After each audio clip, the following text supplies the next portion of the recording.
I'll keep this talk slightly shorter than the 30 minutes, just so there's a bit more time perhaps for questions at the end.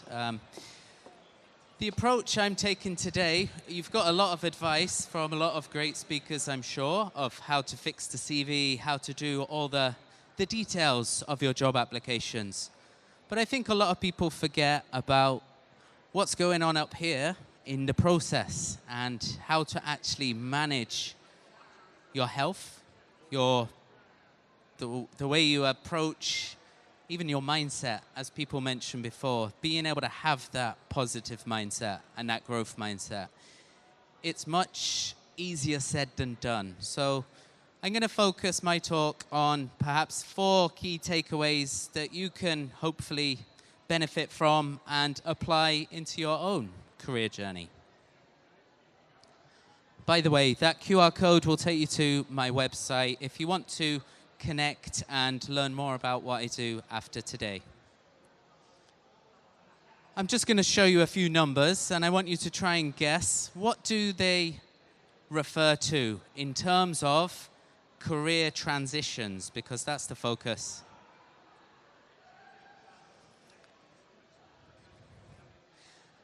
I understand it's a loud room, so feel free to shout out.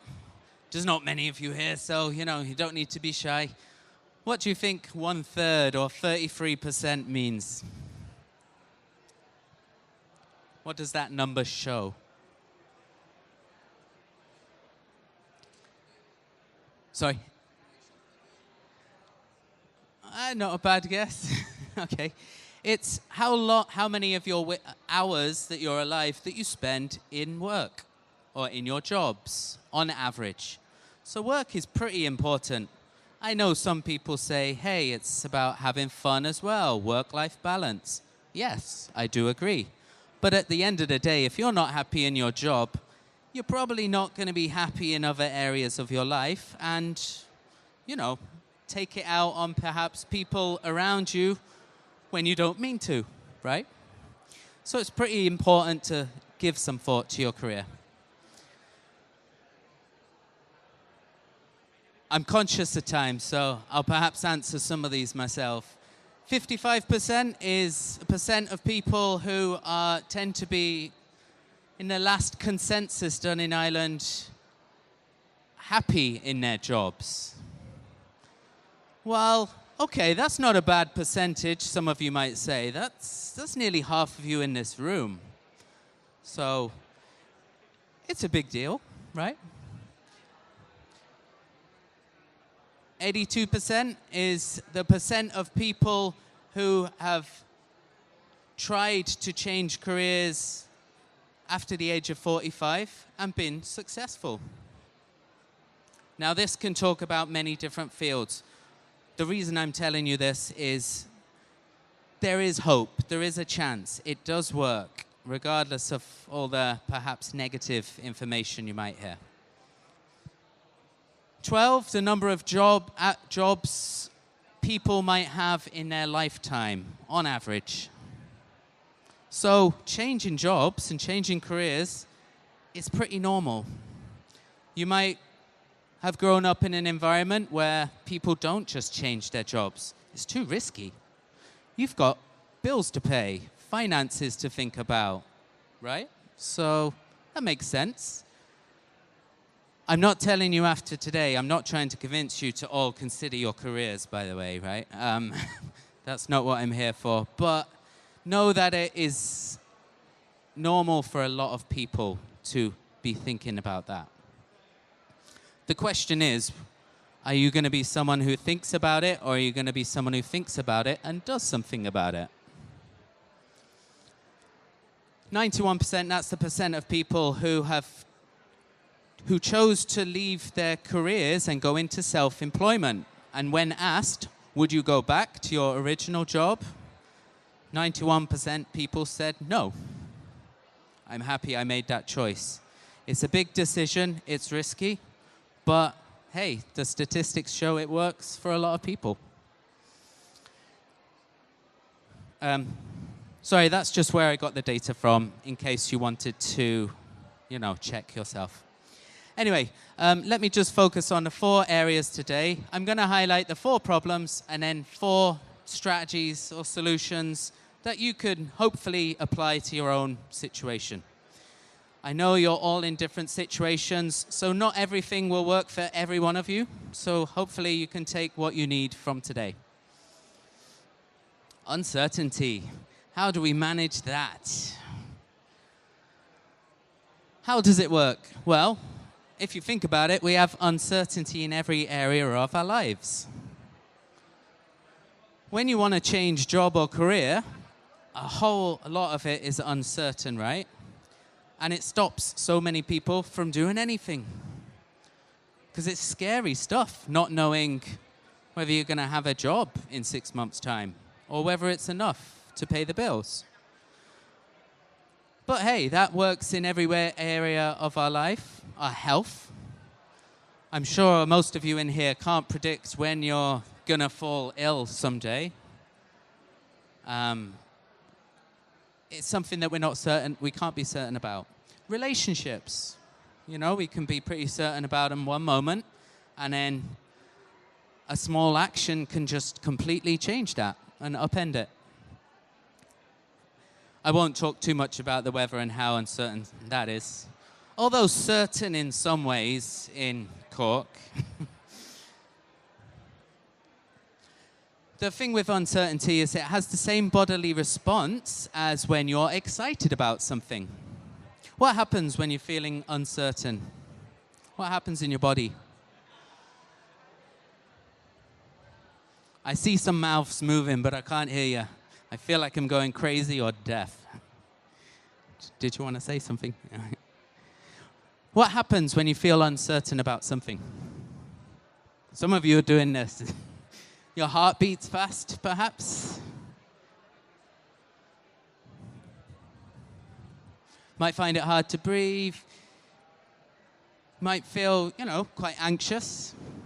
But in the same way, when you're excited about something, that also happens. The thing is, our body doesn't know the difference. Our mind does. But our body will still react the same way, okay?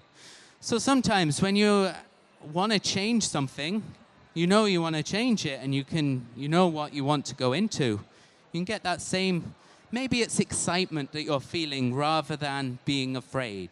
That's what I'm trying to point out. If you all knew what you were going to be doing in the next couple of years, every day, do you think you would be happy? If you could predict that every day for the rest of the day of your life, you know what meals you were going to have, you know what you were going to watch on telly, you just knew every day, would you prefer that, or would you just prefer not knowing?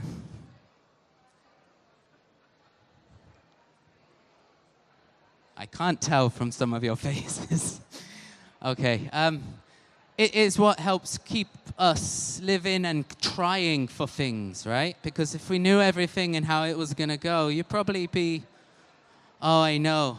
Oh, what's the point? I'm going to get sick in 6 months' time. Why should I try and do this?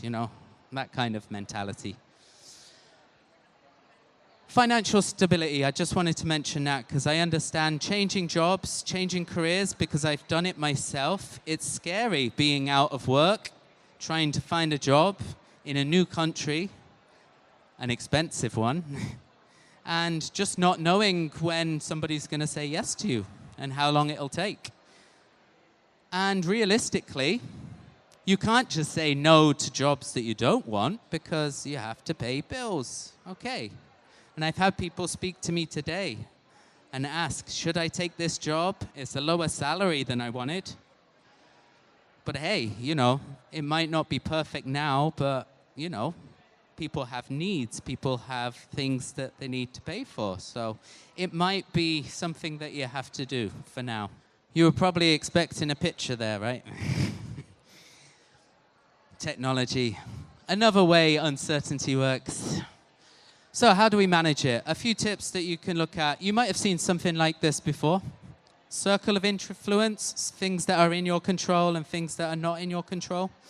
It might help when you're going about your process of looking for a job is writing down things in this circle that are in your control and those that are not.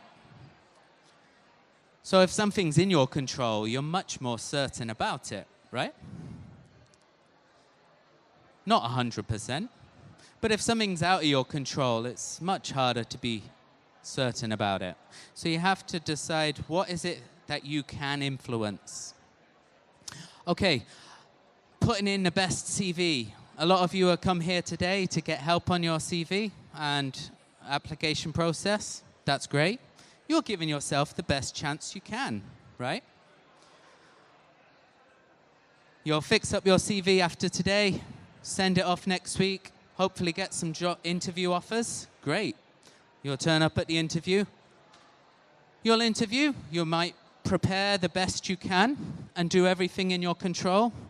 Prepare questions, prepare good answers, good structure. Get enough sleep the night before, go to your interview. All goes well. Is it all in your control still? No, there's always elements that are never in your control. Their decision on whether to hire you, that will never be in your control. So you can do the best you can and still not get what you want. And that sucks. Rejection hurts. But it's being aware, if you're already prepared for those consequences and how that works, it will help lessen your anxiety. It will help what you're feeling in here. So expect there always to be uncertainty with everything you do, every step of the application process. Just expect that, but work with it. Don't just give up or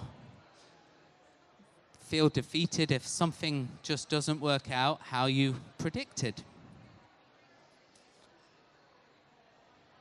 So answering, is it in your control? So interviews particularly. You might look at scenario planning, having a best case scenario, worst case, and then maybe one in the middle. Again, if you plan for this and you give it some thought, it really helps with anxiety and how that works. Anxiety works on your body and your mind having surprises. Humans don't like surprises. We love routine. It's just how our brain likes to work. It likes to be able to know what to expect. So it might help to make a list of just when you're going about your application process and how it might plan out. You might have come across this model before. Whoop. It's a little useful acronym. Again, writing this down can help because it gets it out of here and then it helps you get clarity and see what you need to do. And sometimes that will help make you realize things.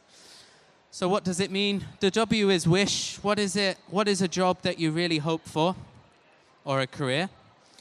O is the outcome. So getting a job in a certain company, or what would be the outcome? Changing a job in the next year or 2 years. I'm not going to say in the next 2 weeks, because that's unrealistic, and that'll make you feel too anxious and put too much pressure on yourself. But it helps to have written it down and to think about exactly how long am I going to give myself. Be realistic. Again, to help with the uncertainty and the control that you do have. Obstacle, you're going to have obstacles. Changing careers is not easy. It's about how you sell yourself and tell people, look, at the end of the day, most jobs are looking for the same skills in everybody. You want someone who can communicate, because if they can't communicate, problems happen. If you've ever been in relationships before, most problems are a result of a lack of communication. I'd say probably 98% of them.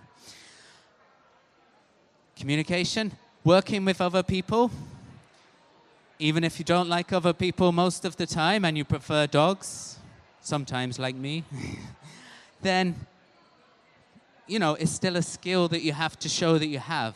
because most jobs, you don't just work on your own. You have to work with other people, whether you like them or not. You have to make things work. Anyway, obstacles is to plan what problems you're going to have, because you will have them. So it might be simple as something like, if I don't get a job in the first month, I will. And to just have some kind of plan so you're not feeling overwhelmed with anxiety at the time.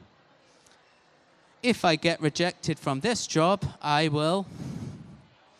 If I don't hear back, if I apply to 50 jobs and I don't get a response, I will change the CV. I will just have some kind of simple plan. And that answers the last part of it. Plan, it just helps to have it written down exactly when you might do things. Because, hey, life gets in the way. Next week, you might have something that happens in your life that just completely throws you off. We can't be certain, right? So we have to remember that kind of thing will happen. And when that does, what are we going to do? Are we going to completely forget about something, a change that we were going to make us much happier? That's what some people do. Because without a plan, it's harder to stay on track. Okay. So, number 2, building a transition team. What does this mean? People, everyone in this room has a sense of belonging and connectedness. It's a need for everybody. It's something that humans were built to. It's increased their survival back in the day. You wouldn't last if you were just on your own and tried to do everything by yourself. It is a bit easier nowadays, but it's still not the same. They argue now with research that being on your own has a similar effect on your body as smoking 15 to 20 cigarettes a day. So people are important. We need others. We need people to rely on. So what can this look like? Well, yeah, career changes. If you're changing jobs, you might have a lot of friends in your job, okay? But it doesn't mean that when you move away that they'll all stop being your friends. But you might have those thoughts, right? So it's about being aware and to help you prepare by managing your expectations.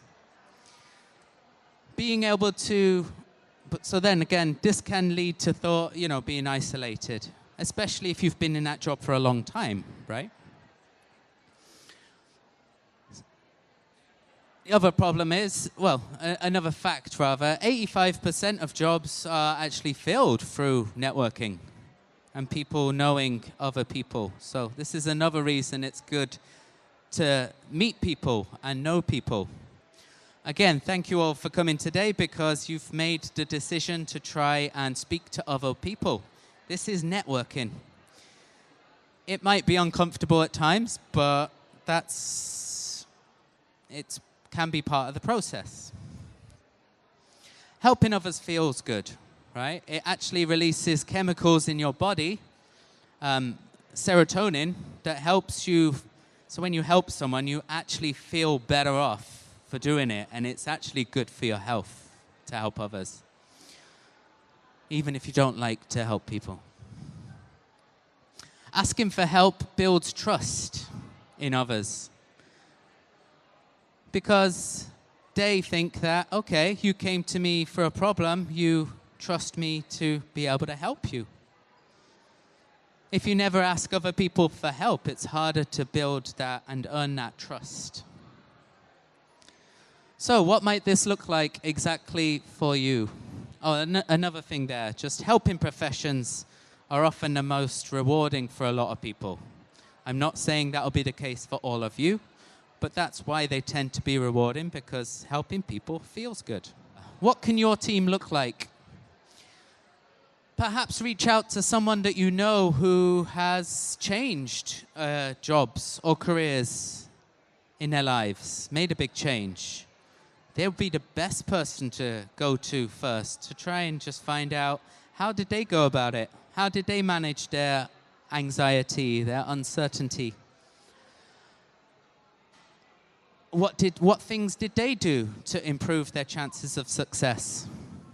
Even if it's a completely different career to what you want to go into, you're not asking for specific advice on a type of company or what to put on your CV, though that can be helpful.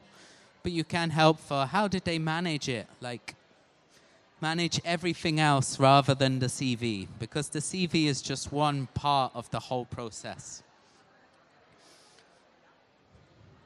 Oh, sorry, and yeah, attend networking events, things like these. Great job for coming today. Again, keep doing things like these so you can just use, I won't say use people around you, but be able to benefit from asking for tips, advice, making connections. A lot of you are in the same situation, perhaps, so, you know, it's good to be able to support each other. You'll at least understand what it's like in here to go through the whole process. So that can be helpful knowing that. And finally, using platforms like LinkedIn. Some people have come to me today and said, I don't know what LinkedIn is. And I tried to describe it as social networking, but for jobs-ish. It's just a way to be able to meet people in the field outside of things like Facebook. Especially if you work remotely or if you work in remote areas where you don't get to see a lot of people every day. Come into Jobs Expos, they're not that regular. So you might not be able to have these opportunities so much. LinkedIn provides a great platform for that because you can find out about different events like these. Dealing with fear and confidence. So I'm cautious of the time there. I said I wouldn't talk for too long. Confidence and fear, these are big aspects that are going on in the whole process. I want to just draw your attention to this model. It's pretty straightforward, even though it looks pretty ugly. When we hope for things that will happen, we end up fearing that they won't. Right? So you hope so much that you'll get a job in the next 2 months. At the same time, you have the fear that if you don't get the job in the next 2 months, what will happen to me? Right? And the same way it can work in the opposite is true. If you hope something won't happen, I hope it doesn't rain tomorrow, you actually might have the fear of it actually raining. If we apply this to jobs, right? Decide on why you're deciding to change careers. So I won't ask you to give honest answers now, but let's say, who in here is thinking of leaving a job because they don't like their manager? I'll just go by a little wink in case they're here today. No. Do you think choosing to change career because you don't like something is a hope response or a fear response?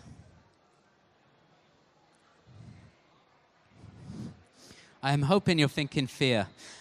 Which one do you think is more useful for your mindset? Hope is a bit more useful in terms of your mindset. So I want you to see it as when you're changing jobs, look for reasons to run towards another job rather than run away from a current job, if that makes sense. If your only reason for changing career is because you don't like something and it's a fear response, it's going to be much harder to keep the mindset up here in the whole process, and you're much more likely to give up. So a hope response, what might that look like? I want to go into a new job because I want to have opportunities for people to pay for me to do further study. That's one of the reasons I chose my current job, actually, is I'm training to be a psychotherapist, by the way, and In some companies, you can ask them to pay for your studies. They won't all say yes. Mine haven't said yes yet, but when interviewing them, it was one of the questions I asked. So being able to look for opportunities there, and overall, going for a hope response. Look for reasons that you want a job and want to go into a job or a career, rather than why you don't want your current job. I'm hoping that makes sense.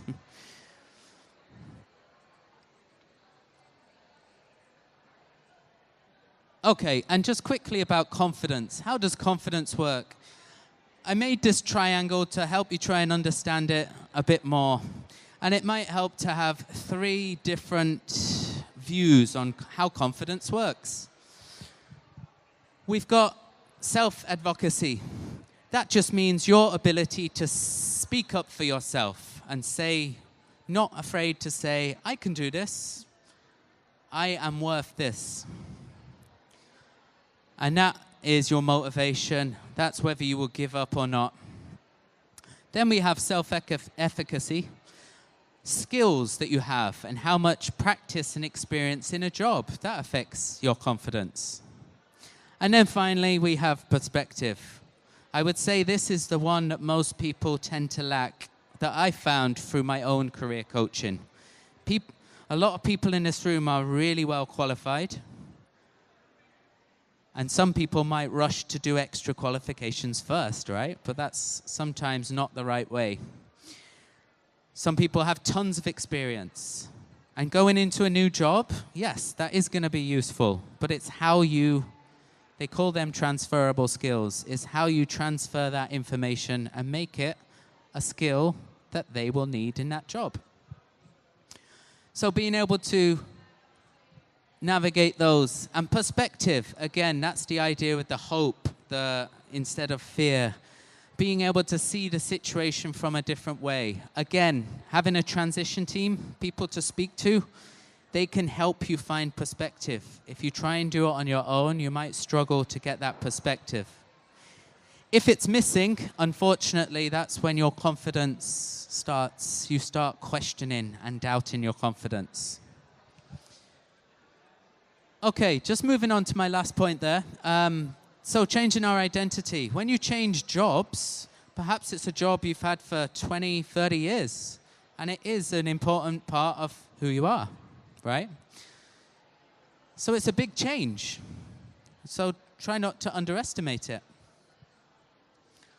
Just to help you understand what I mean by self-identity, I've tried to break it into 4 main areas. Where you are now, and how that determines who you are, your future. Some of you may want to change careers completely, and you might be worried about that changes how other people see you. But don't let that be a reason for you to not make that change. Your past. Oh, I've always been a waiter, or I've always been a teacher. That's all I know. That's all I know how to do. So they're not changing because, or maybe my parents told me, that's what you should do. And then just basing decisions on that. These are all different aspects that change your identity. And it changes over time. So that's what I want you to make aware of. Oh, sorry about that. Your identity comes from different aspects. Your job, the friends you have, any communities or any religious groups that you're part of, they all form your identity. And even your beliefs that you have. So how can we look at changing these? It really helps to self-reflect. This is some of the work that I do with my clients, and what we do is, it might be something as simple as just asking these questions here. Just for the sake of time and finishing up shortly, you might just ask these questions. These questions are very common in psychotherapy, and if ever anyone has ever been, you might have come across them. Especially CBT. where your beliefs come from. It's good to be able to start to see why do I think like that? Where did I get that idea from? Because it might not be a belief that's helpful for you now. Maybe when you were younger, you didn't know what to do in the situation. And that's how you learned to cope. But it doesn't mean it's a good coping strategy when you're an adult. When you're younger and you don't like, if any of you have children and they don't like something, you make dinner for them and then they don't like it, what do? Do they tell you or not? They would probably tell you and probably just be like, no, that's horrible. I don't like that. I don't want that. They're not afraid to say that, right? Have you ever had adults round for dinner, cooked something, and then they turn around and do they do the same? No, they don't. Right? But we do the same in so many areas of our lives. We act like kids up here because when we were younger, saying no, I don't want something, that helped you. That helps your parents know, okay, they don't like that. Don't give them that again. It's helpful at that time. Okay, I'm not saying that I'm not saying do that now, moving forward. But it helps to be able to see, okay, where did I get this from? Is that still helping me now? Okay, so just to review what I've been talking about today, because I think I've come to my end of my time. We looked at 4 things. Managing uncertainty. Life is uncertain and it will continue to be uncertain. In terms of jobs and careers, you could argue it will be even more uncertain in the next 5 years, especially with AI. I'm not trying to scare you, but the reality is you're not getting rid of that uncertainty. But it doesn't mean you shouldn't change a job that you've wanted to change for a year, 2 years, maybe even longer. Those feelings aren't going to go away, right? Applying for jobs and not knowing the answers, that's always going to be uncertain to you. But should that stop you doing it? No. You still have to try and trust in the process and have faith in yourself. Teams, we need people to help us. You're not going to be able to do this on your own. If you do, fair play to you. Well done. But it'll be much harder, right? You need someone to just be able to bounce ideas off, see what it's like. Find someone you know who changed jobs or careers. See what it was like for them. Hope and confidence. So think about hope instead of fear responses. If you're looking to change careers, find a reason that is hopeful rather than fearful, because it will help your mindset. Confidence, we've got, I won't get you to shout out. Self-advocacy, so your worth, perspective, and what was the other one? Self-efficacy, was someone saying? Yeah. So it's just beliefs about yourself, okay? And identity change. Don't be afraid. I know it might make it harder to make that choice to change careers. People will still like you, even when you've changed jobs. It won't be the end of the world, okay? Thank you for listening today. If you want to know more about the work I do, I made this little animation video on YouTube that will capture a lot of what I've been saying today about hope. Feel free to book a coaching session with me. And I specialize in career transitions, particularly mental health behind it. And I'm currently in training to be a psychotherapist. So I provide more of the counseling support than I do coaching as well, but I also specialize in that. Lovely to meet you. If you have any questions. James McIntyre-Ure, anyone? If you've got any questions.